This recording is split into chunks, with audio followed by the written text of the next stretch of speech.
Sayın Atatan YouTube kanalımızın izleyenleri, Türkmenistan gündemi haber bültenimize hoş geldiniz. Bültenimizdeki haber başlıkları: Gianni Infantino, FIFA'nın Türkmenistan için büyük projeleri olduğunu açıkladı.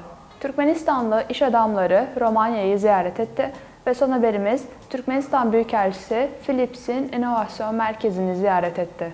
İlk olarak Gianni Infantino, FIFA'nın Türkmenistan için büyük planlarının olduğunu açıkladı. FIFA Başkanı Gianni Infantino ve Türkmenistan Devlet Başkanı Serdar Berdimuhamedov başkent Aşgabat'ta görüştü. Görüşme Aşgabat'taki Olimpiyat Köyü'ndeki Olimpiyat Stadyumunda gerçekleştirildi. Infantino, Orta Asya turu kapsamında Aşgabat'ta resmi temaslarda bulundu. Ziyaret sırasında Türkmenistan Futbol Federasyonu Başkanı Arslan Aynazarov ile de bir araya gelen Gianni Infantino, Türkmen tarafı ile ülkede futbolun geliştirilmesine yönelik konuları ele aldı. Bugün Türkmenistan'da, bu güzel Aşgabat şehrinde bulunmaktan çok mutluyum. Devlet Başkanı ile güzel bir görüşmemiz oldu diye belirten, Türkmenistan'ı ilk kez ziyaret eden Infantino, Türkmenistan için çok güzel projelerin olduğunu belirtti.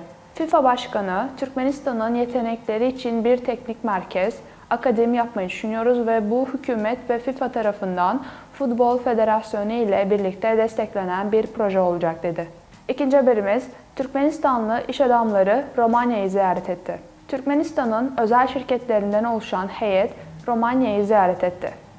Ziyaret sırasında Türkmen heyeti aşağıdaki etkinlik ve toplantılarda yer aldı.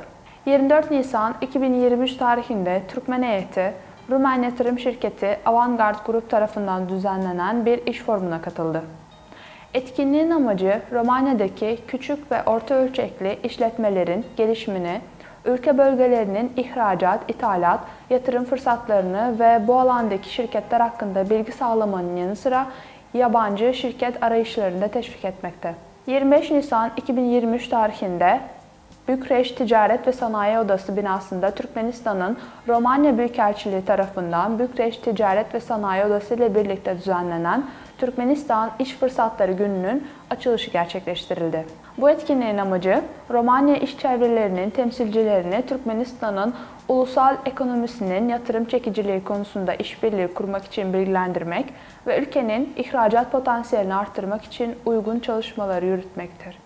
Ve son olarak 26 Nisan 2023 tarihinde Ploites'teki Prohova Bölgesi Ticaret ve Sanayi Odası binasında Türkmen heyetinin Prohova Bölgesi Ticaret ve Sanayi Odası ve iş çevreleri temsilcileriyle toplantısı gerçekleştirildi.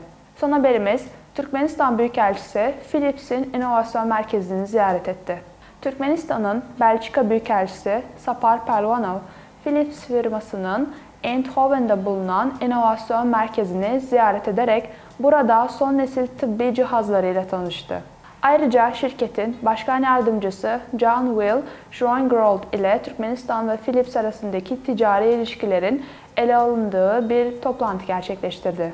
Şirket, sağlıklı yaşam tarzı, teşhis, tedavi ve evde bakıma kadar tıbbın tüm alanlarındaki gelişmiş çözümleri geliştirmekte. Büyükelçiye, hastanın sağlığı ile ilgili verileri işleyebilen ve teşhisin belirlenmesi için önerilerde bulunabilen şirketin yeni yapay zekalı teknolojisi sunuldu. Şirket, özellikle sağlık sektöründe Türkmenistan'ın uzun vadeli bir ortağı olarak bulunmaktadır. Özellikle ülkenin sağlık kurumları halk sağlığı yararına başarıyla kullanılan en son ürünleriyle donatılmıştır. Philips yöneticileri, Daşoz vilayetinde yakın zamanda hizmete sunulan, tıbbi tesislere kurulan ekipmanların en yeni nesil ve bölgede tek olduğunu ifade etti.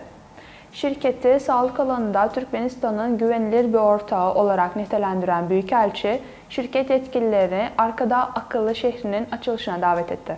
Sayın Atatan YouTube kanalımızın izleyenleri, Türkmenistan ile ilgili Türkçe haberlerimizi atatanturkmenistan.com haber sitemizden takip edebilirsiniz. İyi günler.